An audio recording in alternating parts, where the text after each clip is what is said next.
Hi hello नमस्कार सर्वांना, स्वागत आहे तुम्हा सर्वांचं माय किचन या चॅनलवर। आजची जी रेसिपी आहे ती आहे घी रोस्ट चिकन, जे विदाऊट वाटण आपण बनवणार आहोत।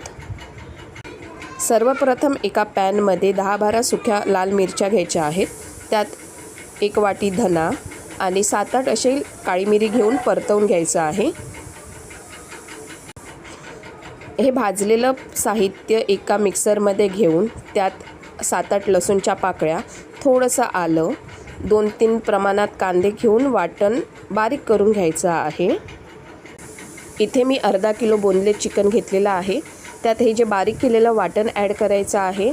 2-3 चमचे दही, गरम मसाला, हळद पावडर आणि लाल तिखट मसाला ॲड करायचा आहे।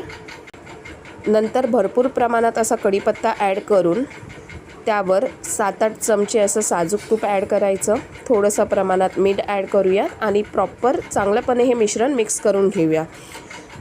हे मिश्रण मिक्स झाल्यानंतर त्याला मी इथे तुपाचा तडका दिलेला आहे।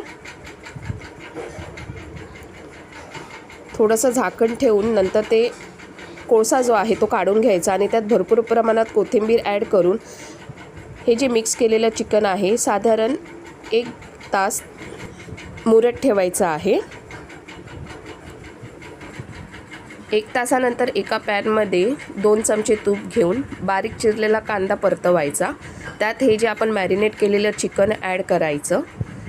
थोडंसं प्रमाणात पाणी ॲड करा आणि त्याला झाकण लावून ठेवून द्यायचं। एक्स्ट्रा असा कोणताही मसाला वगैरे तुम्ही त्यात ॲड करू नका।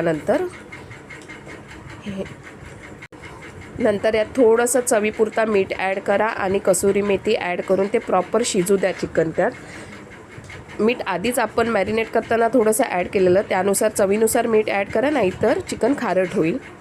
हे चांगलं चिकन शिजू द्या, त्याच्याने पीसेस सॉफ्ट होतील एकदम। तर आजची रेसिपी तुम्हाला नक्की आवडल्यास लाईक करा,